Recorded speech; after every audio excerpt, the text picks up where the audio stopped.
Welcome to the EPG Padashala, the lecture series in computer science for the postgraduate program, and we are talking about the subject compiler design, and we are on module 34 where we will talk about code optimization. So, in the previous module we have looked at the position of the code optimizer, and this module the objective would be to discuss the optimization techniques in detail. So, the learning objectives of this module are to understand the function preserving transformation as a means of code optimization, to understand the need and ways of performing loop optimization. So, these are the primary objectives of this module, where we will be looking at dead code copy propagation, constant folding and loop optimization. So, the previous module we looked at the example quicksort function, and then we looked at breaking this quicksort function into 3 address code followed by converting it into basic blocks. So, the same example is carried out here, and this will be discussed in detail with respect to the optimization that is possible for possible at every basic block. So, this is the quicksorts module where it is an iterative situation. So, quicksort here, and so I will basically be calling here if n is less than or equal to m return, meaning that if you have only some component to sort, you will try to sort, else you will initialize. So, our first aim is to do the pivot situation here. The pivot is chosen as the first element, and we will be comparing that with every element in the array and rearrange. So, this the while here is trying to basically keep on looping. This is a recursive call here actually, and these two do while is trying to rearrange such that rearrange till we are going to get a element which is greater than the pivot or less than the pivot. So, this is the position of swap. So, till that we have basically got here, and this is the quicksort recursive call. Now, coming on to the while loop is according to this break, where you have to have at least when the 2 pointers cross over, that is when you have done rearranging. So, that is what is the point of break over here, and there you will reassign and continue as a recursive call of quicksort with one half and the other half here. Okay. Now, this is being converted to 3 address code like this. We have already discussed enough about this 3 address code representation and how to convert this 3 address code, and we have also formed basic blocks from the 3 address code, where we have chosen the leader and the target of a conditional jump.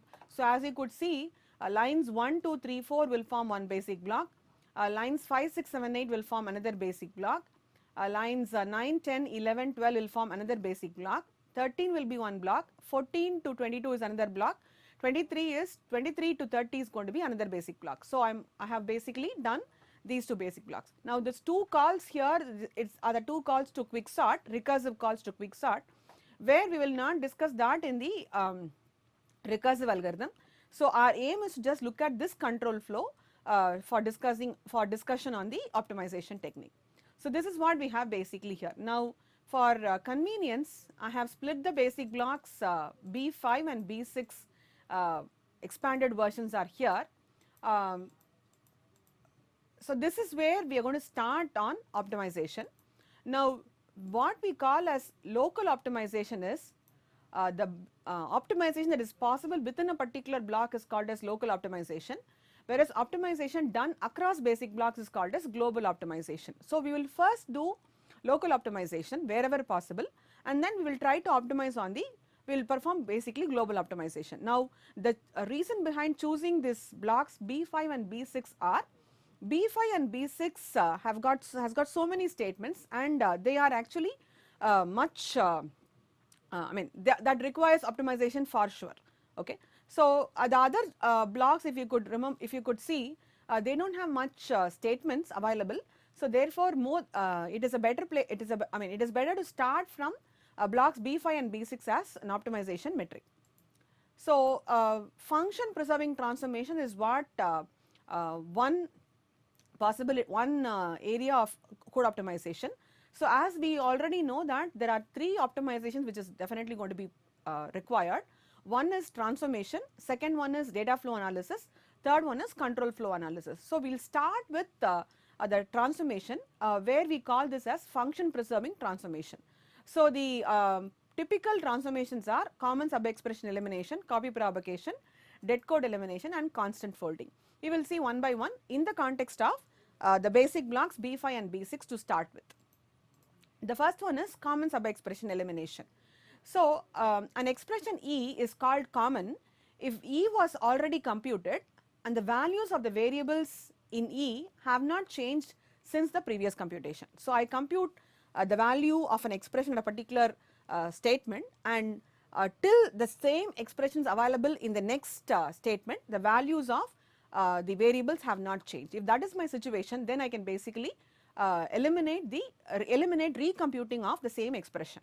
So this is called as common sub-expression elimination. As the name itself says, the expression is going to be common, okay, and we are going to get rid of computing this expression at multiple positions, rather reuse the same expression computed at multiple points of your situation. So identifying E is easier with the DAG as a basic block where multiple tags can be associated. So in one of the modules we have already discussed about construction of the DAG. So similar to how the DAG is constructed, this identification of common sub-expression becomes easier. We will see again this in this module on how to locate it. So let us see this. So here T6 is equal to 4 into I, x is equal to A of T6, T7 is equal to 4 into I. Now T6 and T7 are two expressions. The value of I hasn't changed between this point and this point, therefore we can eliminate that computation, and wherever we are using T6 in place of that, wherever you are using T7 in place of that, T6 can basically be used. So 4 into I is one common sub-expression available in this particular block. Similarly 4 into j. So between this computation and this computation of 4 into j, the value of j has not changed. So therefore I can reuse the computed value of 4 into j at this particular position as well as at this particular position. So therefore in the first scenario 4 into I can reuse the name T6 in place of T7, and for this one I can reuse T8 in place of T10. Okay, that is what we have done here. We have got rid of this T7 computation as well as this T10 computation, and wherever was T10, that has been replaced now with T8. Now this is with respect to basic block B5. Similarly,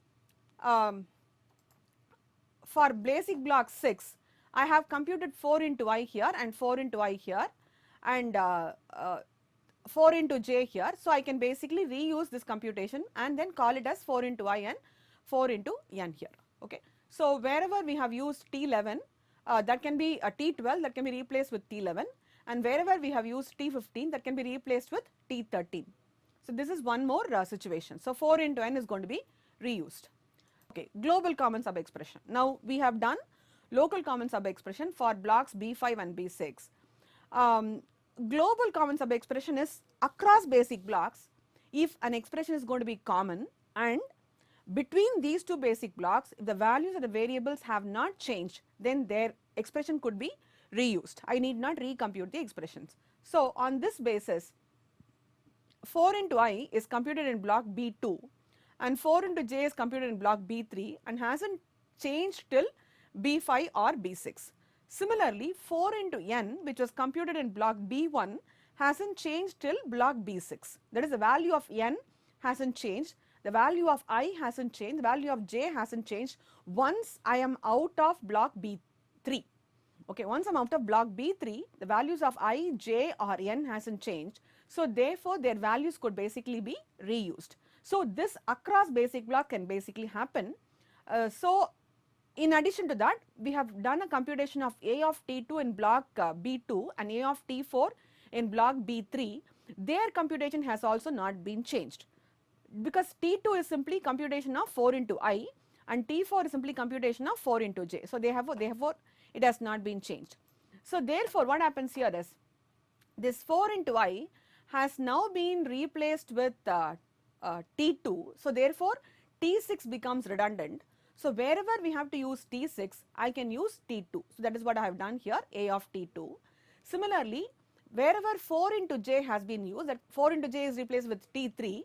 So, but A of 4 into j is T4. So, I have got here A of T4. So, T9 is equal to A of T4 and A of T6 is equal to T9. So, A of T2 is nothing but, T6 can be replaced by T2 and so is the case with T8 where I can replace T8 with T4 to compute, to assign the value x to it. So, now this is what has been done because between blocks B2 and B3 the values of I and j hasn't changed after I am exiting out of B3.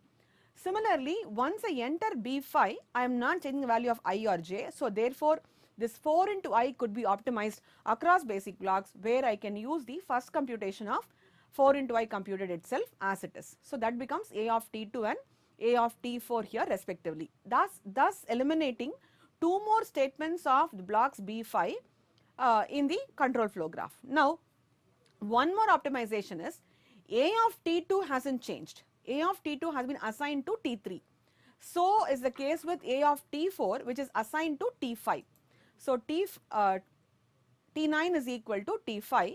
So that is what we have done here. A of T4 is T5, but A of T2 is equal to T5, okay, and then A of T4 is equal to X. Now I have done something here. A of T2 hasn't changed. A of T4 will be changed only at this particular point. Now in place of T9, okay, in place of T9 I am also using T5. So we can come back to this optimization later, but as of now A of T2 is nothing but T3 and A of T4 is nothing but T5, that hasn't changed. So therefore that has been available as it is. Similarly for block B6, 4 into I is available from block B2 which is nothing but we said it is nothing but a T3. So I can say here x is equal to A which is equal to T2. So I can call this as x is equal to A of T2 and 4 into n is computed in block B1 which is nothing but T1. Therefore, T14 is equal to A of T1 and so is the case with A of T2 is equal to T14 and A of T1 is equal to x. So, A of T2 because T11 is anyway 4 into I, so that is replaced with T2, so I have done that optimization here. Similarly, A of T2 is already known to be T3, that is what we have used here, and T14 is equal to A of T1. So, that is as it is. I am not there is no shorthand notation for A of T1 which was done in block B1, and A of T2 is equal to T14, that is the same thing, and A of T1 is equal to x, that is also the same thing. Now, assignments of the form, the next optimization is copy propagation. Assignments of the form f colon equal to g is a copy statement, okay, where elimination of common subexpression leads to creation of copy. In the sense that when we got rid of the statement here x is equal to T3, okay, and I have here A of T4 is equal, A of T1 is equal to x, x is equal to T3 and I have A of T1 is equal to x. Now this is a copy, so where I have replaced, I am now creating a copy statement. So therefore, when you eliminate common subexpression, that would result in what is called as creation of a copy statement. So what is the elimination or optimization technique here? Assignment of the form f colon equal to g can be transformed as use g for f, okay, that is wherever f was used, you can use g itself and get rid of this statement also completely. So what happens here is I have to ensure that between this and this statement and the usage of f, the values of f and g should not basically change. If that is changing, I cannot use it, but I should basically ensure that the value of f basically hasn't changed. So after ensuring that, I can use g in place of f itself. So copy is introduced here. For example, I have a is equal to d plus e and b is equal to d plus e here, and I am computing c is equal to also d plus e here. How will this get changed is t, use a temporary variable t and convert this to a equal to t.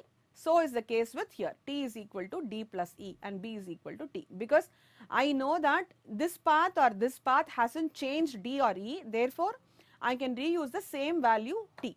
Now this basically becomes c is equal to t. Now what is redundant? I have used a equal to t and b equal to t here. So therefore c equal to t will be a, c equal to t is a copy propagation statement. So when you eliminate common sub-expression, that will create a copy.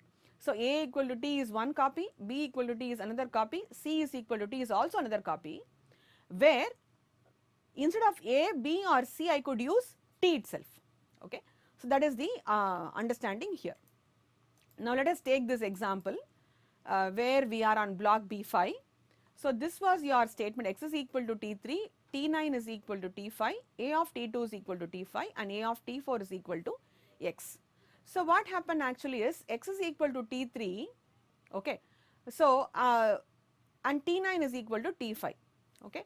Now what happens is A of T2 is equal to T5. This is your statement. Now this T9 is equal to T5 becomes redundant because I am not using T9 at all. Therefore, it has been taken off. Now this code is called as dead code. Okay, we will see that optimization in the next thing. Because of common sub-expression elimination, where you are getting rid of some variables, some statements becomes dead. They have to be also eliminated. So here A of T2 is equal to T5 is available. Now between this point and between this point, the value of x hasn't changed. So therefore, in place of x, use T3 itself. So A of T4 is equal to x now becomes A of T4 is equal to T3. And A of T2 is equal to T5, that remains as it is. T9 is equal to T5 has been eliminated because that code is going to be called as a dead code. Similarly, I have here x is equal to T3, T14 is equal to A of T1 and A of T2 is equal to T14 and A of T4 is equal to x. So here what happens, T14 is equal to A of T1, okay. I am going to use T3 in place of x, and A of T2 is equal to T14, okay, and A of T4 is equal to 3, okay. That is going to be the next statement. Now I am not reusing T14 here because it is anyway a temporary variable, so I am not reusing here, whereas here I am assigning it to a variable and then getting the value, therefore I have basically used that. Okay, a variable is supposed to live at a point where its value can be used subsequently, else it is assumed to be dead. Okay, if I am going to use a value of a variable at a later point, I will call the variable as a living variable, else I will call that as a dead variable.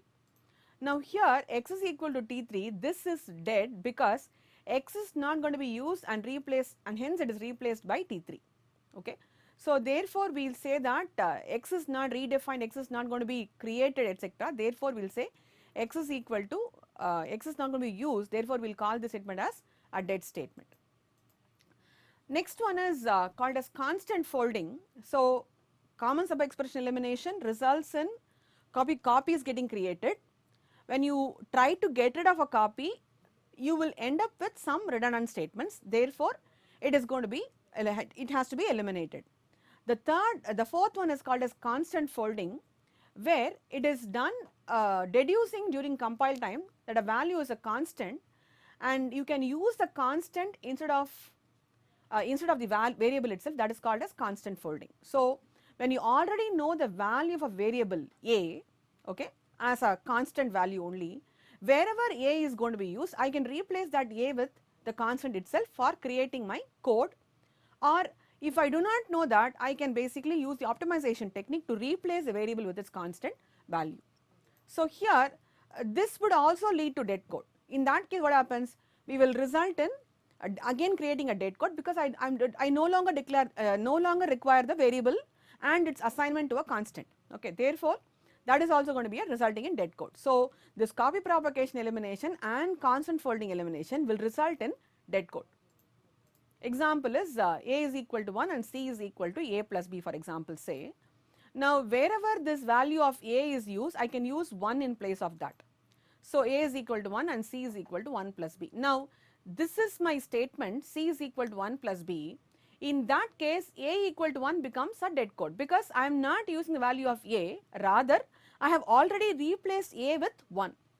So therefore constant folding as well as copy propagation will lead to what is called as dead code, that is that statement has to be got rid of and it need not generate any piece of code. So that is the conclusion here, where I say the statement A is equal to 1 becomes redundant and hence can be looked upon as a dead code which needs to be eliminated for from generating code.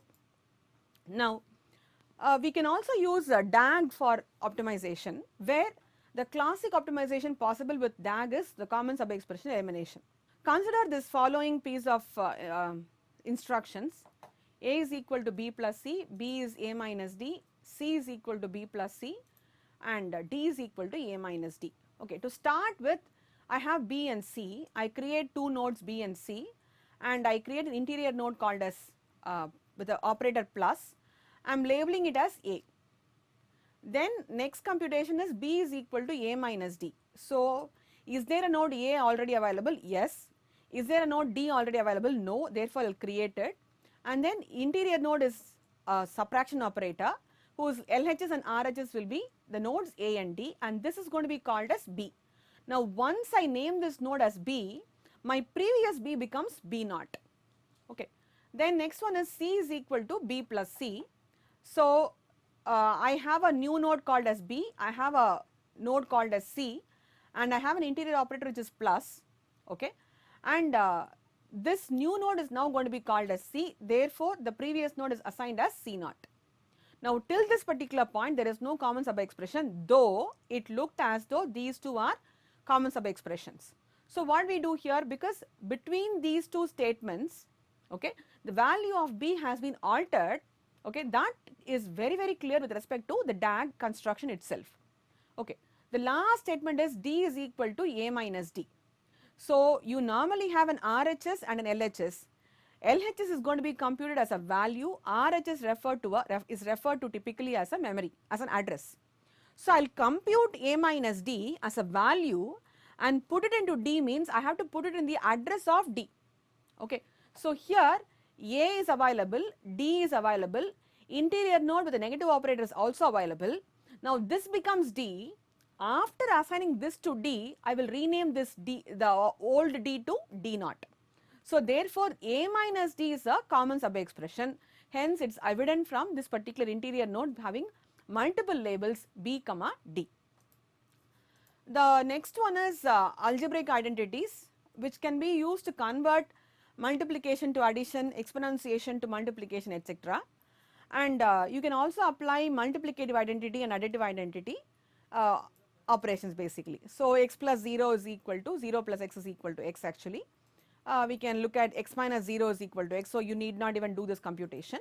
X into 1 is the same as 1 into x, which is nothing but x itself, again this computation need not be done. X by 1 is also x, again that is not be done. X power 2 is x into x, okay, x into 2 is x plus x.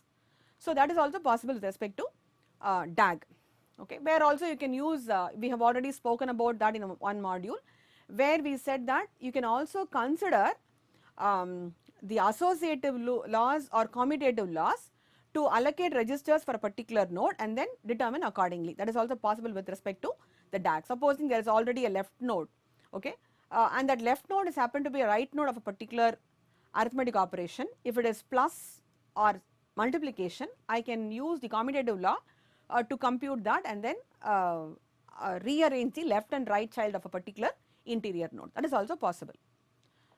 Now, that is about transformation with respect to basic blocks. Now, loops basically forms the control flow. Okay. In addition to that, the loop optimization talks about some optimization that is possible within the structure of a loop. Okay. The running time of a program may be improved if the number of instructions in the inner loop is reduced. So, our ultimate aim is to reduce the number of instructions in the inner loop as much as possible. Inner loop is one which does not have any loop inside it. So, that is the smallest possible loop. Outer loops could have more instructions and outer loops could contain multiple inner loops also.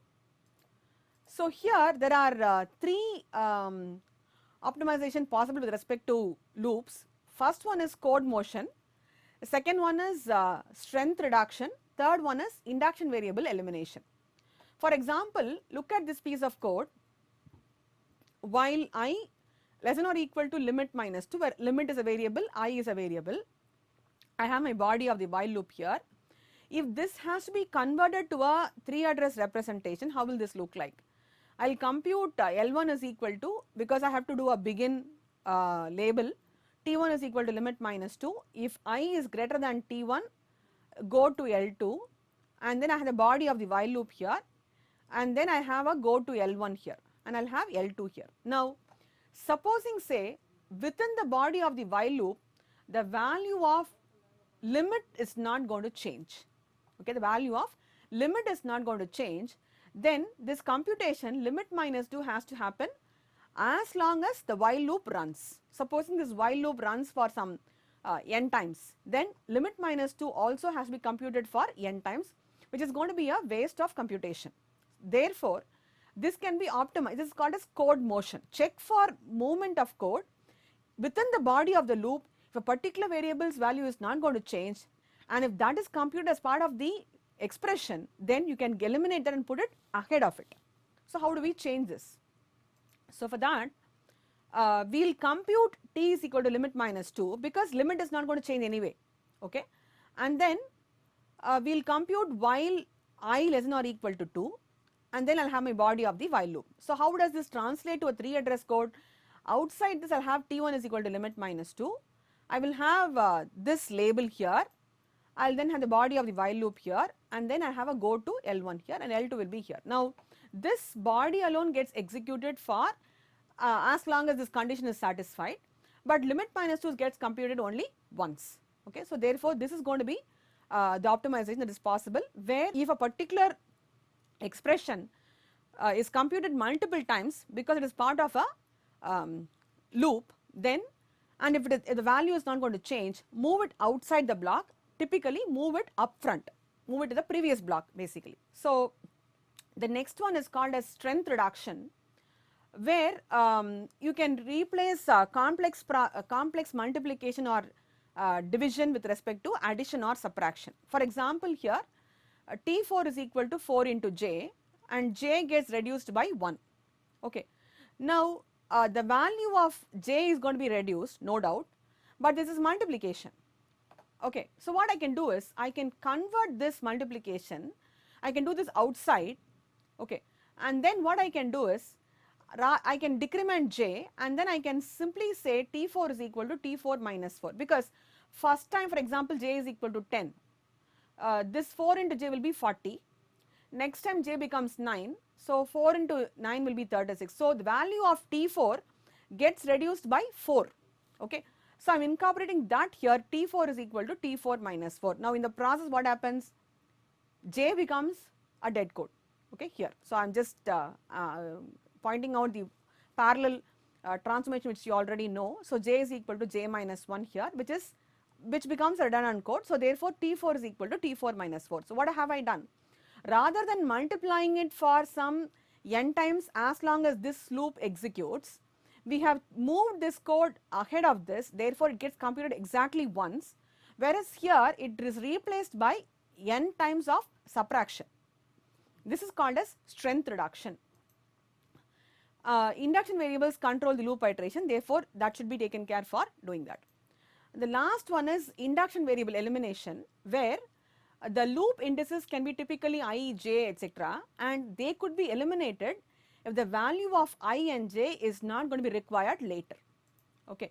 So, for example, here this I and j is going to be used here, but if you remember, the next block B4 will be like checking on I and j. Okay. So, rather than that, what we can do is, in that case I and j becomes essential. Okay. So, I have converted this block to something like this, where I have moved 4 into I to this block, 4 into j to this block, and this will simply add by 4, this will simply subtract by 4. So, I have basically reduced my basically done here strength reduction, where I have replaced multiplication with addition here and multiplication with subtraction here. Okay. Now, the last point will be, this was a comparison between I and j, okay, where I have now got, we already know that if you look at this block, we already know that I is equal to I plus 1 and j is equal to j minus 1 becomes redundant here, becomes dead code rather here, because I am not using the value of I and j in this block at all. But The next block was comparing between I and j.